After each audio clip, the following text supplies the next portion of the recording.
All right, everyone, if we could just take our seats. Let's all get settled. Hope everyone had a fantastic break.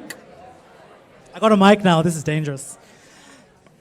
Cool. So thank you for coming back from your break. I hope you had a lovely little relaxing half an hour, a good, nice moment to socialize, network, meet up with people you haven't seen because everyone's working from home. Just a few notes on where the water coolers are. I wasn't clear enough. Water coolers are situated on every single floor by the toilets down the corridors. So when you exit out of here on each floor, down the corridors, outside the breakout rooms, next to the toilets is where the water cooler is. Cool, and then on to our next talk, which we have a lovely guest with us today, which is Neil MacInnes, who has over 30 years of experience in the public libraries. He's worked with a range of roles with Glasgow City Council. He's now the strategic lead for libraries, galleries, culture, and youth services with Manchester City Council. He works at the Department of Digital, Culture, Media, and Sport, and is responsible for 22 libraries across the city of Manchester, including the Central Library, His Majesty's Prison, Manchester's Prison Library, and the County Record Office and City Archives. I need to remember to breathe. So on to Neil, who is going to guide you through what he's currently working on, which is the Mancunian Way, Library Renewal.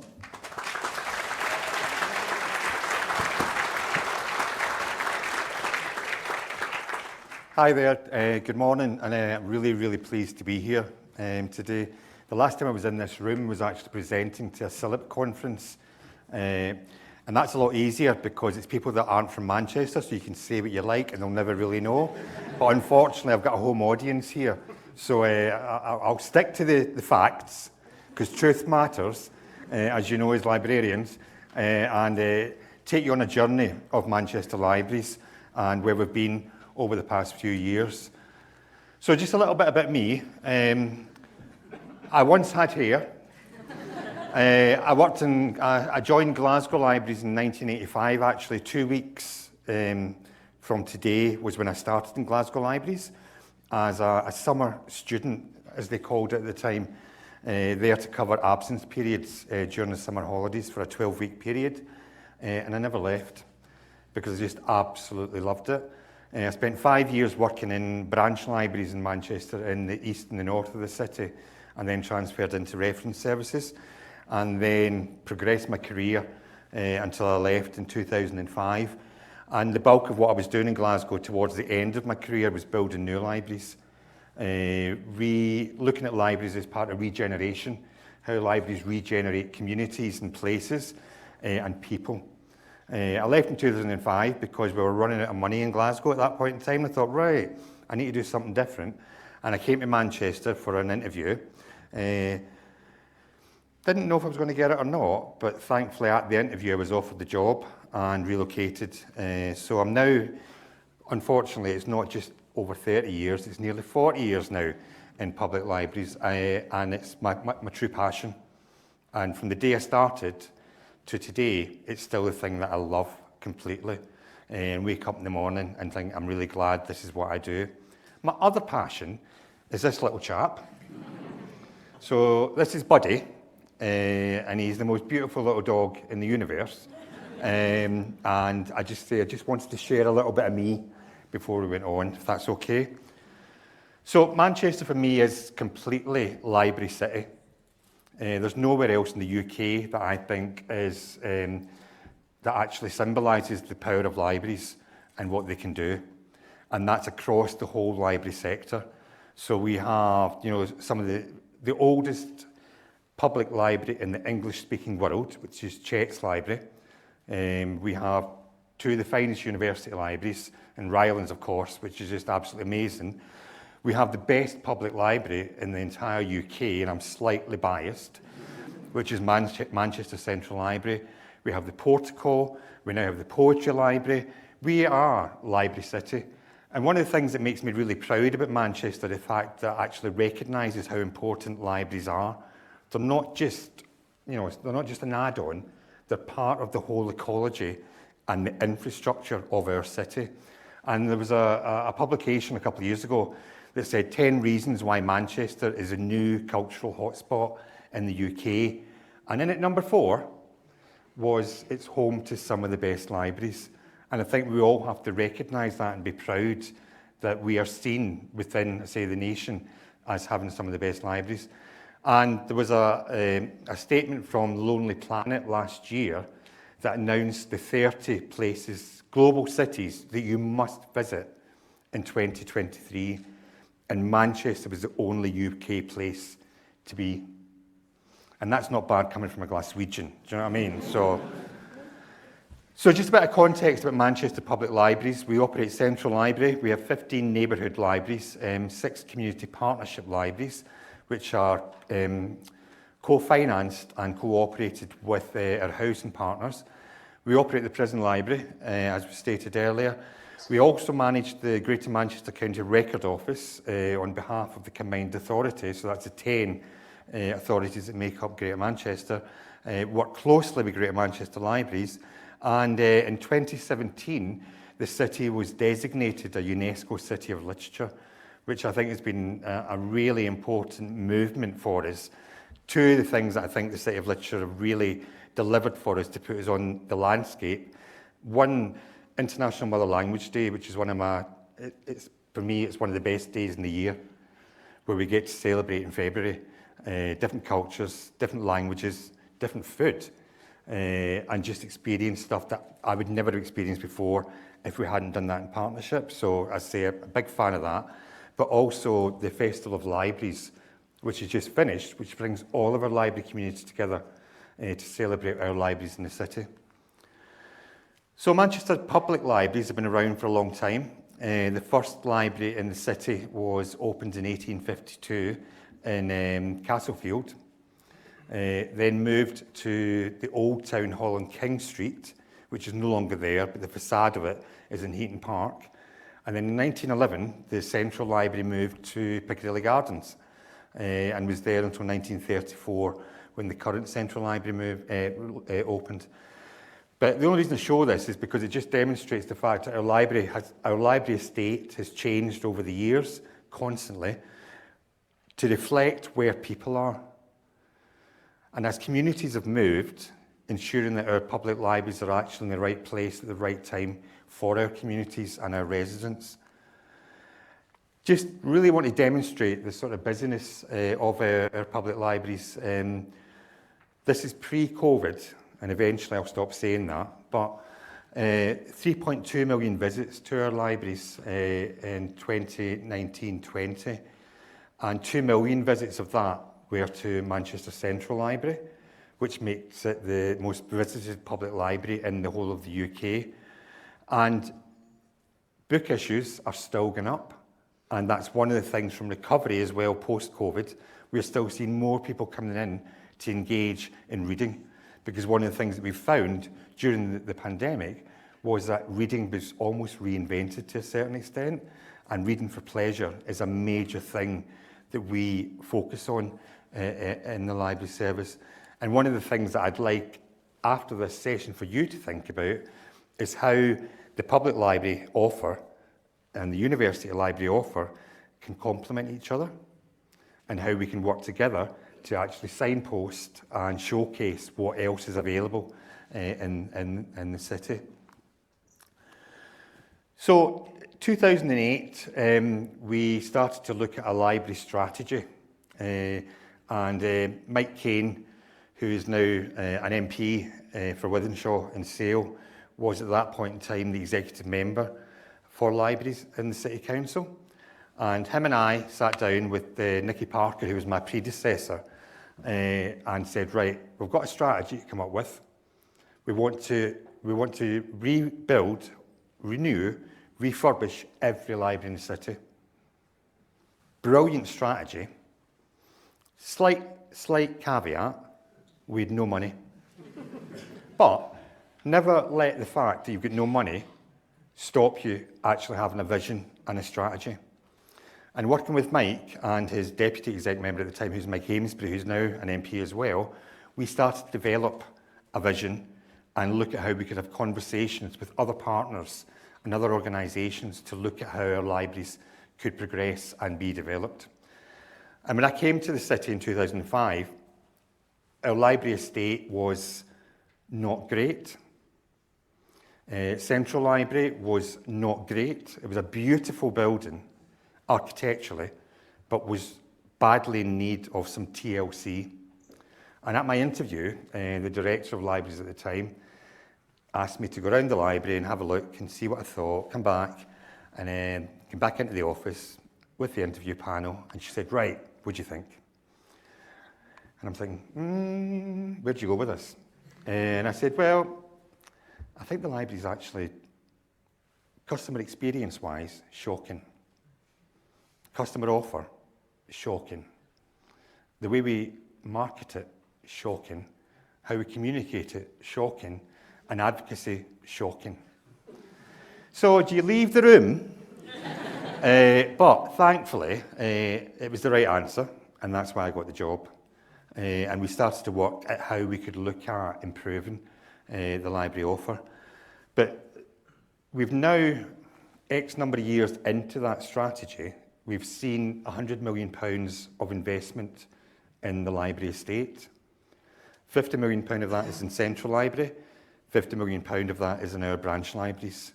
And now 75% of our libraries have been rebuilt, refurbished or transformed. We've only got 4 standalone libraries left in the city because we took a decision that we didn't want to have any more standalone libraries in the city. So the 4 that remaining are actually Carnegie libraries because that's what they're there for. And there's not a lot else we can do. And they work and they're fit for purpose. So we've invested in those as well. We've seen £2.1 million recently in refreshing our IT estate. And we've now got a further £5.8 million to continue to invest in our estate as well. And what I've tried to do is build a business case and a business model that says just spending one off in a library isn't enough. You have to, every 6 or 7 years, go back and reinvest. And it's exactly the same way if you were running a commercial operation. That's what you'd be doing as well. We've got key strategic partners in the city, leisure, adult education, further education colleges, academies, our housing providers and health. A key focus on widening access and participation. And that's not just from our buildings, but actually getting out the buildings and getting into communities and having a conversation and a dialogue and understanding what people want and what they need from our libraries. And we've started to look at targeted programming in our libraries. So 2 of our libraries now, on a Friday and Saturday evening, it's only young people that are allowed to come in because that's the offer. And starting to look at how some of our library offer is aimed in such a way, the same way a leisure centre would target a programme to get those people through the door. And likewise with some of our early years provision, we unfortunately get some complaints from some customers because some of the babies and the tots are too loud. And I take a very strong view that, well, on a Tuesday morning, that's the way it is. Come back on a Wednesday. And being quite upfront, I said, this is how the library will be at that set of time. And ensuring that our library and our core offer and local library development plans fit in with what's happening in that area and how our libraries contribute to the sense of place and how they build communities. The strongest thing for me in Manchester, though, and I am really fortunate, the political support that I have from politicians, executive members in the city is second to none. Absolutely second to none. And we recently took a paper to what we have we class as a scrutiny committee, which is our annual library report. And the executive member, who's Councillor John Hackin, who's a Chorlton councillor, introduced it and said, there's some things that maybe aren't quite working, but one thing that is working in this city is our library service. Music to my ears, because that's the voice that I need to be saying how good our libraries are. It's not my voice at the end of the day. And the other key thing that we do is we don't just have a strategy and then leave it. It's that regular refresh, renewal of it. What's working, what's not working. And there's a phrase that my team, if you do speak to them, if you know them, I say quite a lot is fail fast, but fail cheap. And that's probably the Scotsman in me. But just try stuff. And if it ain't working, stop it and we'll do something else. But failure for me isn't an issue. Failure is about lessons learned and how we do things differently and try again. So just a little montage of our library estate. Just to say that Central Library is, I'd say, the busiest public library in the UK, or most visited public library in the UK. And we're really, really looking at how we offer our services in Central Library because the demographic of the city has changed dramatically. So when I moved here, there was 15,000 people living in the city centre.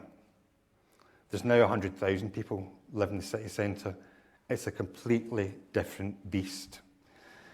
That city centre population as well has changed because we do have a lot of young families. So parents who have got kids almost up to reception age living in the city centre then generally move out to the suburbs. Also, a lot of older residents who have then sold their properties and want a different lifestyle living in the city centre. So we're really looking in Central Library about how we develop a programme of an offer to meet those new audiences. In our branch libraries as well, because the demographics have changed completely, looking at who are our communities, how do we serve our communities. Gorton Library, when I came here 2005, very much a traditional white British community. The dynamic of Gorton has changed completely over the last 15 years. So it's understanding, and that's one of the things that my team are really getting into, understanding who's in the place. How do we make sure that our services are tailored and suited for that community and designed with that community? So there's a colleague, well, not a colleague, but a lady that used to run the Santa Cruz museum in America, and she always talked about museums as being not a museum for the people, but a museum of the people. And that's the way we try to look at our library offer as well. It's a library of the people and co-designed and actually scheduled with them. And on that map, just to say that 99.57% of our residents live within 1.5 miles of their local library, which is roughly about a 20-minute walking distance as well. And that's helped design our library strategy. So I just want to show you a couple of images of part of the transformation project. So this bijou little hut on the left-hand side is what was Harper Hay Library in Queen's Park. Delightful, absolutely delightful.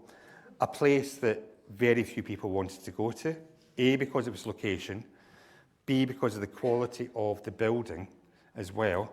It was only open 16 hours a week. There was more steel tin on the outside of it because of the vandalism that was created. And we had a conversation as part of regeneration with the Manchester College, who were looking at providing a new space for students, a sixth form college in Harper Hay. So the building on the right is North City Library, which replaced Harper Hay Library. I think that's not a bad improvement. This little delightful red building, if you're ever on the A6, this is what Longsight Library looked like. 1970s red brick, hardly any windows. It had a library counter that's bigger than some of our libraries. Not particularly inviting, not particularly welcoming. And when you were in it, it was quite dank. It was dark, it was dismal. It wasn't a place you wanted to linger. So we got some council funding and external funding, and actually all we did, well, I did bugger all actually, but what they did was strip the building back to its original core and then resurface it with the glass frontage. And glass frontage is really important for us in Manchester Libraries because what I want people to see is people. And I think that's really important because everybody knows we've got books and most folk know we've got computers, but I want people to see themselves.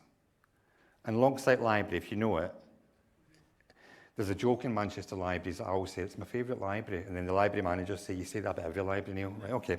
But Longsight is one of my favourite libraries in the city because the population that it serves, the inside of the library reflects the street completely. And the stuff that we do in Longsight Library is just absolutely phenomenal. So that has been one of our biggest successes, and I say that the glass frontage is our trademark, so that people can see people engaging in library activity, so they can see themselves. And also that's something we do with a lot of our reading programmes as well. Another little delightful one, Beswick Library. So on Greymare Lane, the image on the left is a former pub. So that's the Bobbins pub. It was delightful. The librarian's office was in the old landlady's chamber upstairs. Had a really successful homework centre, but nobody else in the community came to be honest with you, because that building just doesn't say come in. Has no idea what's going on. So again, part of a regeneration project and working with partners, we co-located the library with the East Manchester Academy and built a state-of-the-art library on Greymare Lane, which has been extremely successful. And one of our latest libraries is, again on the A6, is Levenshulme Library, or Arcadia as we call it. So we operated out of a beautiful but failing building in Levenshulme. It was a 1903 Carnegie Library, and a failing leisure centre opposite it as well, and managed to make a business case to secure the funding for a brand new library and leisure centre on the A6, and this is now one of the busiest libraries in the city. And the beauty of this library, because we are now co-located with the leisure centre, the library is staffed with library staff members for 30 hours a week, but because we have a partnership, we can open the library for 90 hours a week through self-service. So again, looking at different ways of how we can extend our opening hours, extend our offer, but being quite clear and articulating what the core offer is when library staff are there. And this is Withington Library. I wasn't briefed on the colour of the blinds, I have to say, right, because that would not have happened. But Withington Library, a 1926 building, £1.6 million refurbishment in 2018. We've introduced Open Plus technology, which means people can access the library with a card when library staff aren't there. A really successful refurbishment, but actually managed to bring an old building back into life and actually save it for future generations. So we've not stopped there though, we're still going on. We have reconfigured our Newton Heath Library. We're currently looking at Longsight Library, refreshing some of our other libraries. We got an extra £1 million for Central Library a couple of years ago. Again, on the back that you've spent £50 million, we now need to spend some more. So we've got a beautiful new... How many people have been in Central Library? Good answer. We've got a beautiful new children's library, which again is really serving the needs of that new audience and that new population in the city centre. And we've created a new Manchester Histories Hub. So as part of our Archives Plus programme is how we can then signpost people to other offers in the city as well. We're about to start in September, I believe, the refurbishment of Chorlton Library. Little fact about Chorlton Library. So the plans of Chorlton Library went down in the Titanic. And there's brilliant correspondence in the archive between Andrew Carnegie, who was wanting to fund it, and the city architect and the city librarian saying, right, where's your plans, mate? This money is going. But nope, they went to the bottom of the Atlantic. And we've just recently received almost £200,000 from the Arts Council for Wythenshawe Forum Library to create a new cultural and creative space for that community. A couple of new libraries that have opened. I can't take the credit for this because this is really Z Arts, which is an amazing children's and family centre in Hume. They applied for Arts Council money in partnership with Manchester Libraries, and they've created a dedicated children's library in their building, which is it's absolutely phenomenal. That opened in October 2022. And in November 2022, we opened a brand new library in Gorton called the Gorton Hub.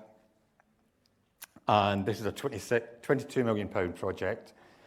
It's co-located with Job Centre Plus, Manchester Adult Education Service, One Manchester, who are the housing provider for that area, the local GP, the district nurses, community health. It will have a cafe. It will have a dedicated community space, but it's got an amazing new library that replaced a 1977 failing building behind it. This library has went from being the 13th busiest library in the city to the 7th on Hyde Road. So again, glass frontage on the main highway. But what it's allowed us to do is engage with communities on the other side of the community that wouldn't necessarily have went into the old Gorton Library, because our arterial routes are sometimes barriers for our communities. And this has been so successful, I've now got other elected members saying, right, I want one. That's not in my gift, I have to say. And we've got a new library that's going to open in September this year in the north of the city, in Crumpsall. So Abraham Moss Library and Leisure Centre, £26 million project, will open in September of this year, which again is really, really positive, because I don't know many other local authorities that have that continued investment in their library services.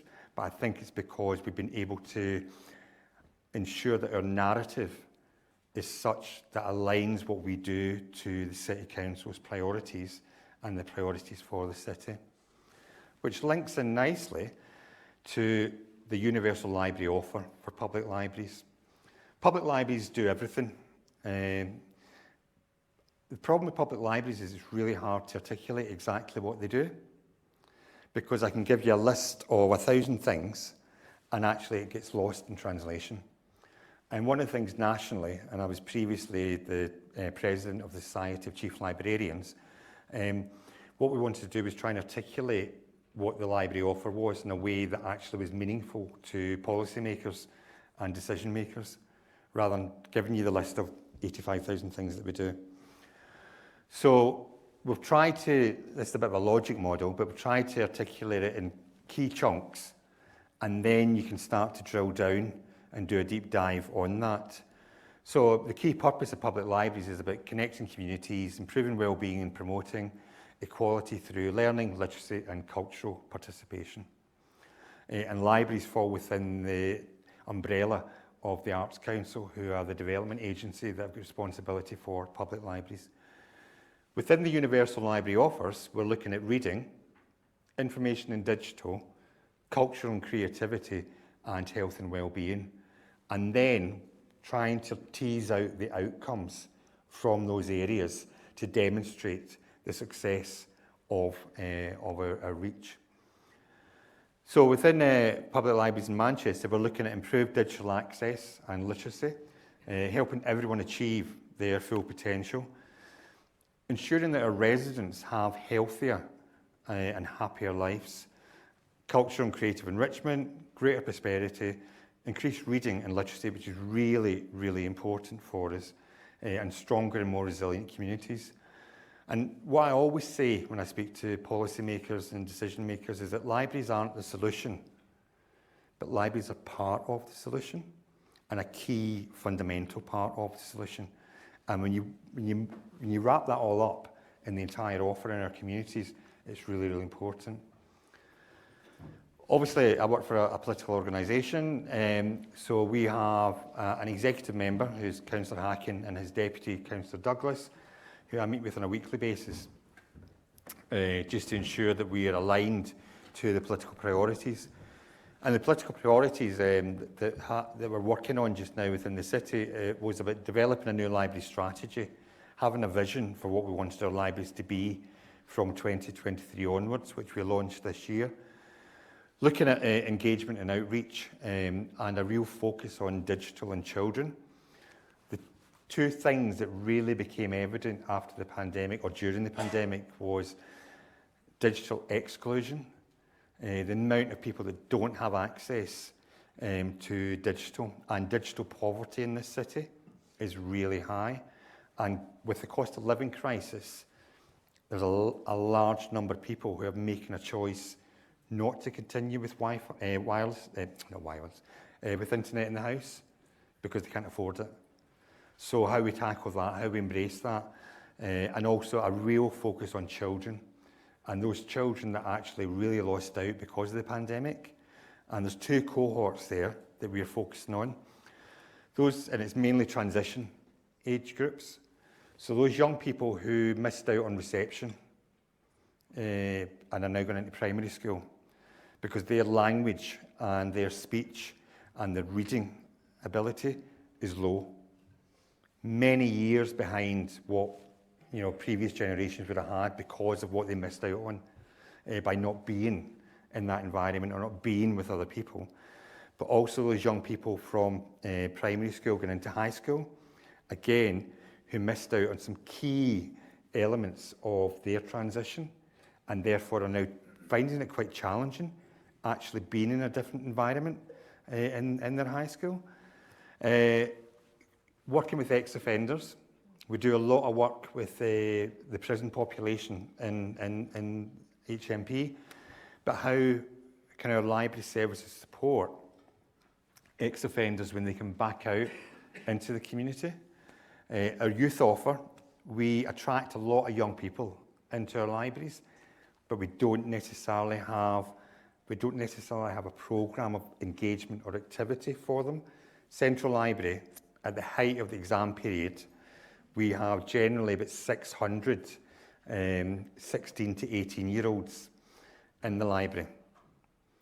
We are the biggest dating agency in the city. 320 of them are in the reading room studying. The other 300 are using space. And what we need to now do is get an offer that actually engages with them in a way.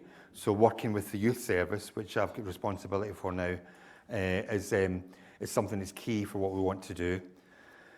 Student engagement, one of the things we're really keen on is the fact that we have such a large student population in the city, and some of the finest, well, two of the finest universities, because I'm not red or blue, so I'm not MMU or a U of M, right? But we've got an opportunity to how do we articulate the public library offer and archives to your students, so that they know that there's another side of the city where they can look at leisure and lifestyle and history and place. And I say a real focus on young adult literature events. And a toy offer is something we're looking at as well. And this isn't toy libraries or toy lending. This is about parents that are coming in with their kids, and maybe the kid isn't a reader, but is there something else we can do in the library with those young people that isn't just about books? So really rethinking what a modern public library offer is. We've got some key targets that have been given to us. Last year we had a Year of the Child in Manchester, and again that was really about, following on from the pandemic, is thinking about how do we really focus on children and young people who have lost out as a result of the pandemic. And we're now in the process of becoming a UNICEF child-friendly city. And child-friendly city, it goes up to 25, it's young people. So, again, a lot of work I think we can do with the universities. Focus on older people, because we're a young city, but we also have an ageing population as well. So how do we ensure that our services are made for them? And every one of our libraries is now branded as an age-friendly library as well. So appropriate seating, offer, programme, events for everyone. And a general focus on everybody at the end of the day, We are looking at our social media. we're really good at social media, but I think we're really good at just sending out tons of social media. So it's how we actually really think about how that social media is being used or being received and what the impact of it is. So that's something we're reviewing. Our events program is key to us, looking at how we ensure that we have a wide range of events going on in the city. One of the things that we were really pleased to do was the removal of library fines, which is something I've been kind of championing for about 38 years. Because for me, library fines they're not income, it's a punitive measure. And actually what they originally were there is only to try and get the books back. But a lot of our residents, because, and particularly during cost of living crisis, if they build up £20 worth of £30 worth of library fines, that's a barrier. They ain't going to come back. And I want the books back, but actually I want the people back. That's what's really important to me. So we got approval to remove library fines last year. Unfortunately, the budget line didn't get removed, but hey, there you go. And a real focus on reconnecting with our communities post-pandemic, letting people know that our libraries are safe places. There are still large numbers in our communities that still are anxious following the pandemic. So how we work in a way that makes them realise that the libraries are safe. And during the pandemic, one of the things we introduced, and we still do, was having an early morning session for older people. So those people that did feel a little bit vulnerable actually knew that first thing in the morning, after the library had been cleaned, there was an hour that they could come in. And that, again, thinking about how we strand the way in which the library offer is. And we're continuing to look at how we increase our opening hours through either new technology or just thinking differently about our libraries, the way they work. So reset and reconnect, and these figures are slightly old, but one of the things that was really important during the pandemic was that 1 in 4 people coming into the library, the public library, was to access IT. And that was a really powerful statistic to be able to articulate with councillors and senior officers within the local authority. And at that point in time, conversations that I had with DCMS, who are the government body that look after public libraries, the then Secretary of State, I think there's been about 10 since, but they then classed public libraries as an essential service during the pandemic because they recognised the need of community to access IT, but also, really important, the fact that reading supports health and well-being, again, which was really important. So I say we're constantly looking at how we improve and move forward. Day-to-day business, we collect a lot of information through our library management systems, as I'm sure you do, but it's how we use it in a way that actually is meaningful. So we are now doing much more of an analysis of our customers and looking at non-customers by ward. I've spent most of my career with politicians telling me I don't have a library in my ward, Neil. I said, no, but you've got 4,000 library customers. And that's a different narrative, a different conversation. Looking at plotting heat maps and also looking at trying to understand the trigger points when people use public libraries for study, children and employment. Looking at our corporate priorities, linking in everything we do so it's aligned with the corporate priorities of the City Council is really, really important. And demonstrating the contribution that the libraries make to the corporate priorities. And looking at how we target our marketing and our promotion for different customer segmentation. So helping you into employment, looking at our library services for those that are in hospital, because we have a huge hospital population as well, both workforce and those that are in hospital, looking at how it helps to boost their IT skills. And we now give a library card out to every parent that registers a child, the birth of a child. So it's like a cultural entitlement. That's up to the parent, whether they want to, whether they want to access that, but at least they're aware that that is there for them.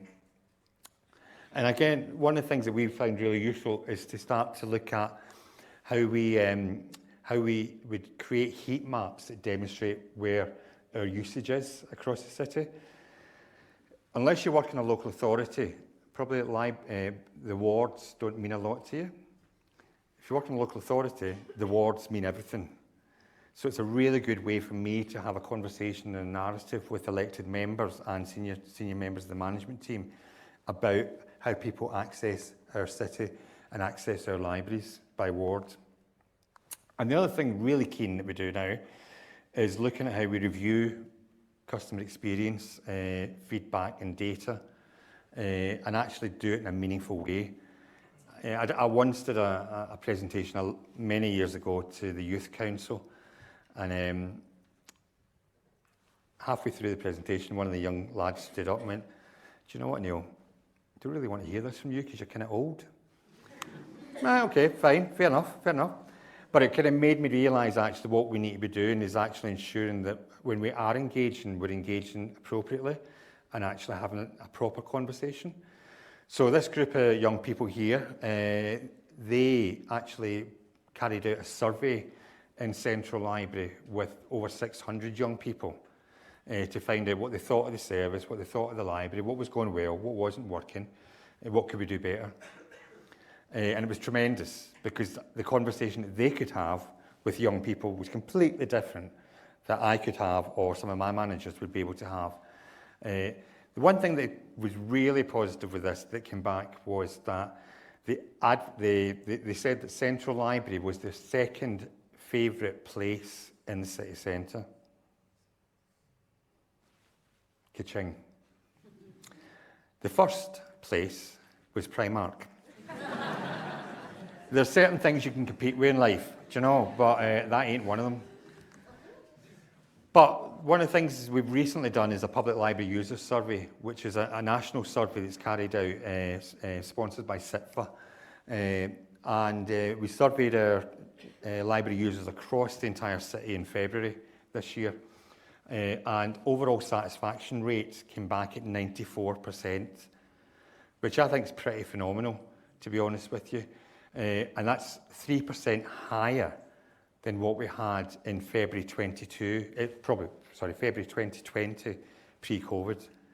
So I'm really pleased with that. And the overall satisfaction rate for Central Library was 95%. And I say I've been in the business a long time. To get that kind of rating for a large central library is phenomenal, because generally the highest rating is in a local small library, because everybody knows Jean. Everybody loves Jean. It's Jean's library. But Central Libraries, to get that, was second to none. But the thing from this that really has taken me, really not surprised me at all, but it's given me a narrative that I can now use, is around loneliness and health and well-being. And 44% of people who responded said that they felt lonely, either often or some of the time. And 73% of those said that visiting the library helped to reduce that feeling of loneliness. And that, I think, is a really, really powerful statement. And when we reopened libraries after the first lockdown, and I lose track, but on the 4th of July in 2020, I was in Longsight Library, one of my favourite libraries, although they're all my favourite libraries. But I was in Longsight Library, and an older gentleman came in, even older than me, and I said, "How are you doing? Are you glad to be back?" And he said to me, "What I've missed is the company of strangers." And that just completely sits with me. And the fact he doesn't want to come in and engage, but he just wants to be in a space where there's other people. And I think, again, that reinforces the power of the public libraries in the city. I'll touch a little bit on Central Library. I'm conscious of time. It's hard to believe, but it's almost 9 years since we reopened Central Library. And I was only 30 at the time, do you know what I mean? But it's been a phenomenal success, and the partnership they have in Central Library with Archives Plus, Amity Baltula Resource Centre and Education Trust, MMU with the North West Film Archive, BFI with their volunteers, etc. It's, for me, there's no other place like it in the city, but there's no other library like it, I think, in the country, in my opinion, but I say I am slightly biased. But we were closed for 4 years between 2010 and 2014, reopened in March 2014 after a £48 million investment. The focus of the refurbishment of Central Library, as I say, when I came from interview and I thought it was pretty shoddy, it was about actually creating a new space and what class is the third space. So it's not where you work, it's not where you live, but it's another space that you feel comfortable and actually you can have a sense of ownership in as well. So we often describe it as the city's living room. So a place for people to meet, learn, share and explore, and a trusted place to spend time, which it is. We wanted to improve access to the collections and the services and space. Previously, 70% of the library was closed off, was behind the scenes. Only 30% was open to the public. We've reversed that, so 70% is now open to the public. And we wanted to create it as a cultural destination. We've identified key target audiences. Central Library really didn't encourage young people to come in. Students used it, but certainly anything younger than that wasn't really encouraged to come in. We had a children's library, which, we had a children's library. Wasn't particularly good. A lot of people didn't think it was for them. It was still known as Central Ref, despite the fact it had been a lending library for a long time. Really wanted it to be a place for everyone. We wanted it for young people, we wanted it for families. We wanted it for heritage tourists as well, which is part of the Archives Plus. And I say, before the pandemic, we'd managed to get up to 2 million visits per year. Previously, it was 1 million in the old days. This sounds a bit dodgy, but we've also taken out a bedroom advert because what we're really keen is to put Central Library onto the cultural ecology and the heritage ecology and the tourist ecology of the city. So an advert in hotels that showcase Central Library as a destination, as a venue to say, pop in. And cultural ambition has been really, really important for us. So we work heavily on collaborative projects, a lot of themed activity. We have a seasonal programme of events. We've got an amazing performance space, which we've just upgraded. A fabulous external civic space in St Peter's Square. And we're now looking at the Civic Quarter, how we link with the Art Gallery and the Town Hall. And we don't do anything in isolation. What we try and do with the library is use it as a dry hire. So say to other organisations, the space is yours. You don't need to pay for it, but you programme it. And that gets people through the door, and they do the marketing as well. Just a couple of examples of some of the things that we've had. So Joy, the warhorse, who was amazing in the reading room. Everything, an art rock band, they curated a programme, a week-long programme in the library. My mate, Guy Garvey, sorry. But Guy Garvey, who did a live broadcast from the library, and last but not least is Joe Sugg, who was on Strictly. Joe wrote a book, and Joe did his book signing in the library, and we literally had about 8,000, predominantly young girls, queuing around the library to come in and get their picture taken with Joe. The police had to get involved, that's not what I mean, but crowd control was something I've never seen in the library until Joe came along. And we look at how we programme our library as well, how we celebrate that. So the City Council website, whilst it's fantastic, it's very transactional. So we moved away from that so that we could have a separate landing spot to be able to promote events and activity in a way that wouldn't quite fit on the City Council website as well. So that's our Library Live programme. And my last slide, before I then want to show you 2 videos, because the videos will prove that what actually really goes on. But this goes back to my fail fast, fail cheap. We've had 1 wedding in the library. And it probably cost us more than we took in income, which is why we don't do them anymore. But for me, it's trying stuff. And if it works, brilliant. But if it doesn't work, fine. Lessons learned, you move on. And we'll now show the 2 videos.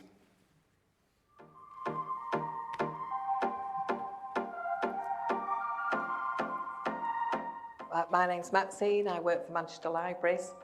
I'm a service development specialist, which means that I'm an area manager in North Manchester.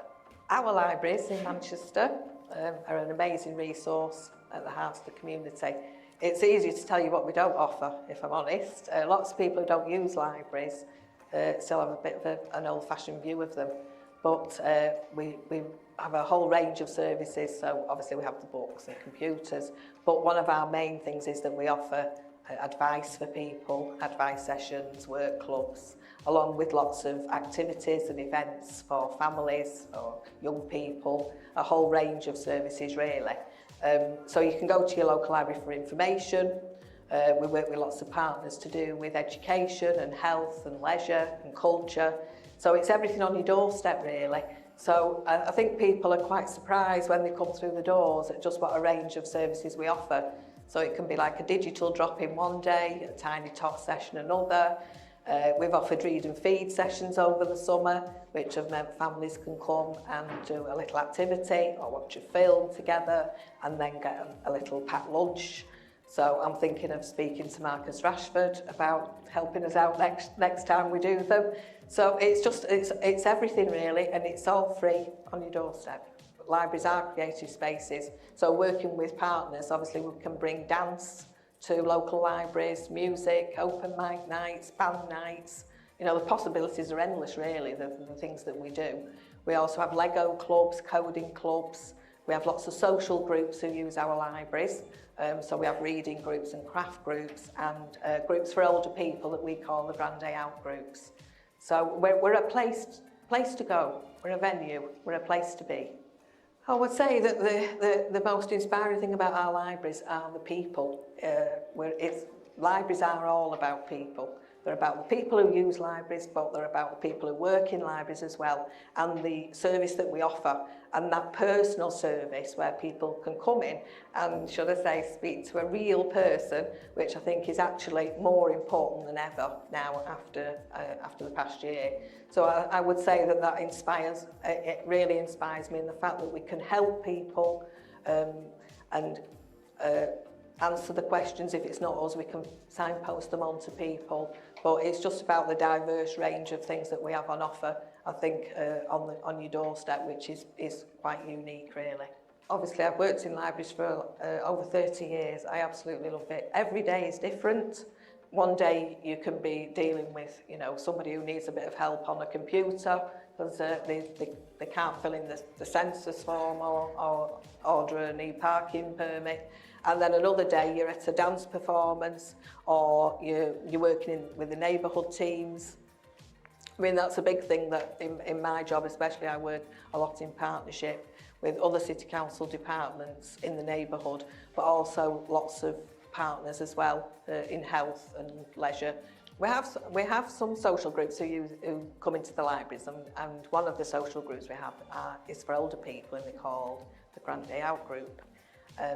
And they come to the library every week, and they have a little craft session or an author visit, or they might have a little sing-song or go on a trip. And working with one of our partners, the Manchester International Festival, what their team usually gets us free tickets for our community groups. And then one year they got us lots of tickets for our Grand Day Out group, and we asked them if they'd like to go down to the Bridgewater Hall and the Royal Exchange to see the performance. So they said yes they would, because it'd be quite a nice trip out. So we actually went along with them to two different performances. And what was really lovely and sticks in my mind is the fact that some of the group had never ever been to, I'm getting upset now, to the Bridgewater Hall or the Royal Exchange, and they've lived in Manchester all their lives. And I thought that was so nice that we were able to do that with our group, and for them to access something that they never had chance to do for a whole load of reasons, you know, not enough money or no one to go with. So I would say that's one of my favourites. Actually came to work as a part-time library assistant when my children were very young, mainly because it was something I fancied doing. It was local. I've always loved reading. One of my friends actually worked in libraries and said, "Oh, I think you'd like it. I think you'd be good at it." And I've always liked working with people. And I can honestly say I've never really wanted to work anywhere else since, because every day is different. You're meeting lots of different people, and I love what I'm doing. I like working with the staff. I like working in the areas, in the communities, and helping other services as well.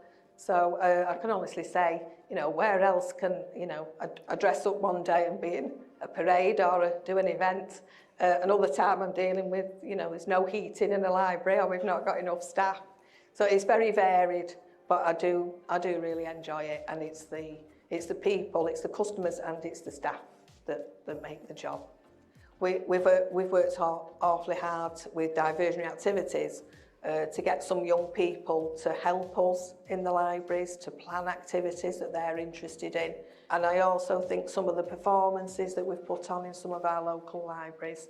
We had a company, Chameleon Dance Company, and there was lots of young people came to that, and I know that inspired a lot of them again to think, well, perhaps I could go to college and do something, do drama or dance.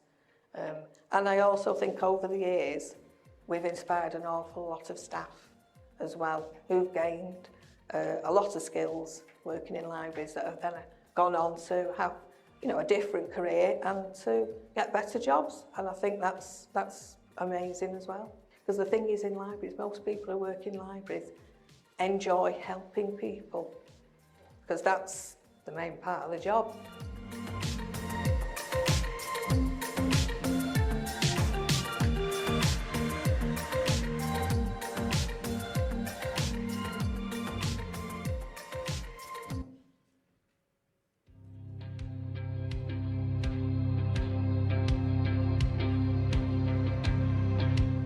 Hi, so my name's Paula Carley. I'm a service development coordinator, and I'm mostly based at Longsight Library. I work with a group of libraries, but throughout the years I've kind of spent a lot of time at this library.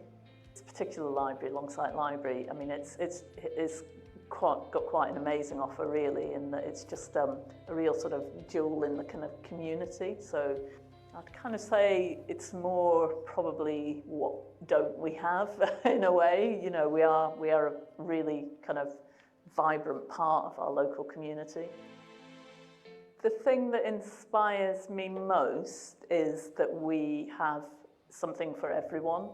So we're a really kind of easily accessible place for people, So we have it was incredible. So I think it was maybe about 3 years ago or something, we had this, we had company Chameleon here, which is, a Manchester-based but international dance company. And so we had them here, and they performed throughout the library space. And I remember there was a couple of quite youngish mums here with their small children. That was just, even thinking about it brings tears to my eyes now. That was just fantastic. So there's these, couple of little kids who are just in their element, who are kind of striking all these poses that the dancers are doing. And it's just the knowledge that that those kids very possibly would not have seen a dance company at that age if they'd had to go into town. I'm not sure I was taking my kids to, really quite incredible cultural events. But if it had been happening in the local library, I'm sure I would have been there. So I think that's what really inspires me, is that we're kind of bringing, sort of culture into people's lives by bringing it onto their doorsteps. And that's just beautiful. It's really lovely. I feel very privileged that I've been able to work in libraries, actually, because it just meets so much of what I kind of want in my working life. I feel very lucky in that I get to meet loads of people. So I'm always, each day is kind of different from another. I'm also in my sort of personal life, I kind of do my own artwork and things like that. And what I love is within this job, I've been able to kind of find ways of doing that as well. So I love that it gives me the opportunity to be really creative. I love that I get to meet lots of really interesting people from all sort of walks of life, you know, that I just wouldn't have working in an office. On the staff team. I mean, library staff are just, they're lovely, you know. I think that's just been quite amazing to kind of work with such a really nice bunch of people, and everyone mostly kind of gets on, and, you know, I think I just get loads out of it, but probably the diversity. So I'm never doing the same thing. There's always a lot of different things I'm doing. When I first started with libraries, I was my job was to basically read stories to children. So I was what do we call ourselves, a family link library worker. And so and it was in this library.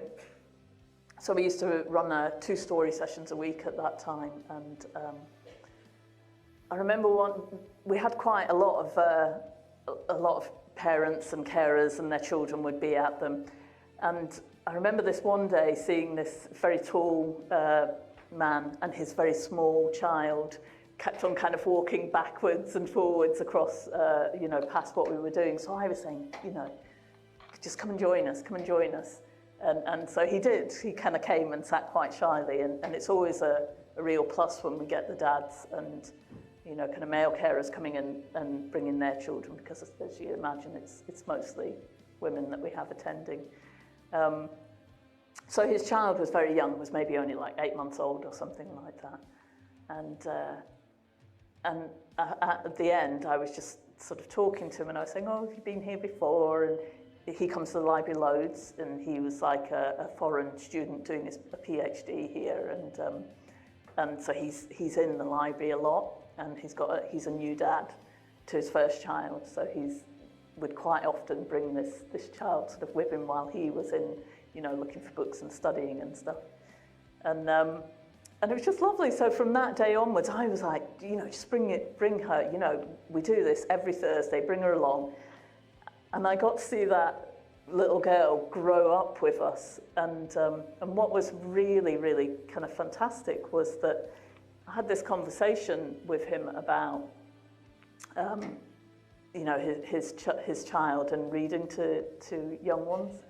And I always remember he was saying to me, you know, yeah, but she's too young to kind of read to. I was like, no, they're never too young. And, you know, and I would be encouraging to take out books for her.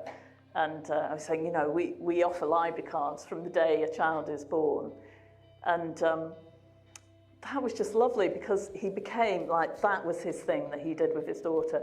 And every time they were in the library, she would come running up to me and say hello, and, you know, they would pick books together, and he would sit in here with her just for hours at times reading books. So that for me was just to kind of like, okay, this is why it's really important what we're doing. Through no fault of his own, he just had never thought, like loads of people, they don't really think about, you know, reading books with babies because they can't read. And we were kind of like, no, this is all part of their education, you know, and it's really good fun, and it's bonding, and it's, you know, really kind of makes them ready for school and that down the years. So I think for me that was my favourite story, because I just kind of, it really made me think, you know, people used to say, oh, what do you do? And I was like, well, I read stories in libraries. And it's really easy to kind of minimise that, but actually what you're doing is you're part of kind of activating change in people's life and empowering them, and it's all growth also. I've always, throughout all my life, at various points, have kind of thought, oh, I'd love to work in a library. You know, libraries were really important to me when I was growing up. I was quite a voracious reader. So I really loved libraries, and I've always felt very kind of comfortable in them. But I hadn't really actively done much about it. And I've done lots and lots of different work, and a lot of the work I've done has been very sort of community kind of type of work. And I was in this one job that I absolutely hated. I really hated it. And it was all about implode and explode at the same time.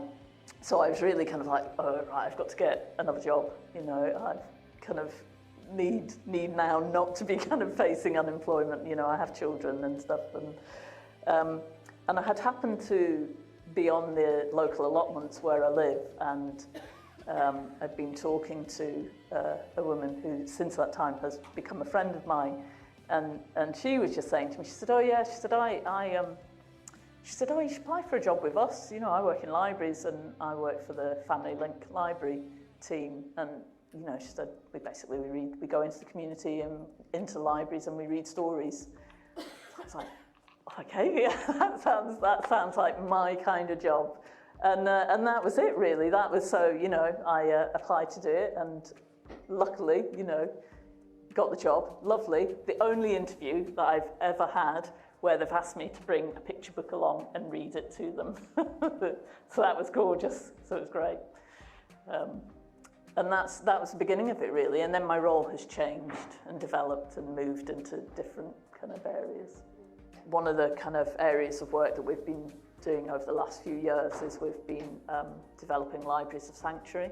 So we're sort of applying to be a library of sanctuary, and I think there's 4 Manchester libraries that are applying to do that.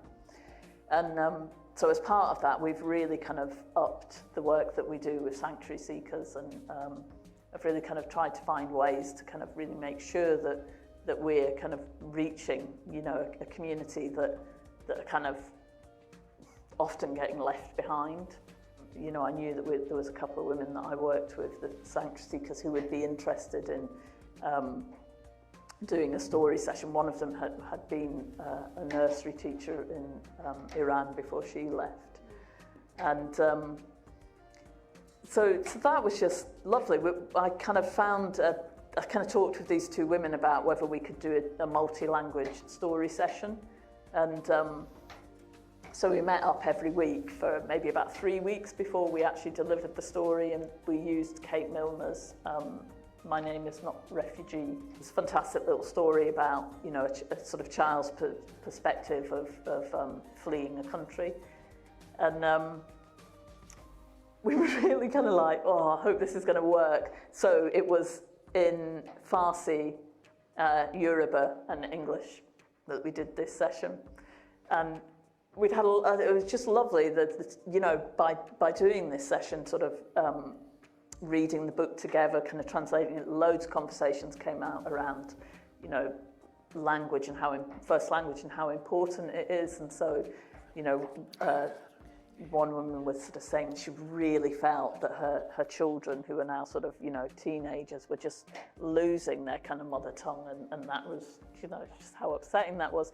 So we had all these fascinating conversations, and it was like seeing magic unfold. It was absolutely incredible. So there was all these babies and everything crawling around, all these parents talking to each other, and as we started to read this book, you know, page by page in each language, it's like all these babies just kind of went, and like it just became really silent. And they were really, really kind of like concentrating. It was lovely. It was really, really lovely. And at the end, with the feedback, so a couple of the mums were like, that was so brilliant. You know, we're Farsi speaking. I have never been to a Farsi. We've never been to a story session that's been read in Farsi before, and that's massively important for not only, you know, them, but their children. So yeah, that's probably one of my favourite stories. We just have all sorts of people. We have teenagers coming in who are kind of interested in each other, you know, rather than anybody else or any books or whatever, you know, that I think a lot of parents are like, yep, okay, you can go to the library to study. But there's, you know, maybe a whole dating scene going on actually, really. That's what happens. We have folk who come to libraries who need a bit more kind of help with stuff. And that's very much, you know, a big part of our communities in all of libraries. I don't just mean Longsight Library, but there's, you know, we're really kind of there for folk. We have folk coming in who are looking for information around homelessness, around domestic abuse, around all sorts of things. And to me, in all my years of being here, I mean, I am kind of continually, it's like, wow, okay, this is where you're coming to find out that information. And it just makes me really kind of realise that actually how we are seen, you know, we are seen as very safe kind of and important part of people's lives. So it's not that we're, you know, it's all troubled people by any means that we've got coming in the library, because, you know, we have loads of people who just come in and sit in front of computers and use computers and, you know, like to kind of socialise with each other. But we do also, I would say, offer a very particular type of service for those people who need information. You know, that we are kind of one of the people that they will come to and trust with information.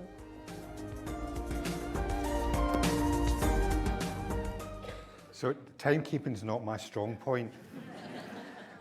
So I've badly overrun, so I apologise for that, but I really hope that that's given you a flavour of what the public library service in Manchester delivers. And I say those two videos for me are really important, because it's dead easy for me to tell you what I think we're doing, but to hear and see what's happening on the ground and how library staff are making a difference is key. So thank you very much for your time.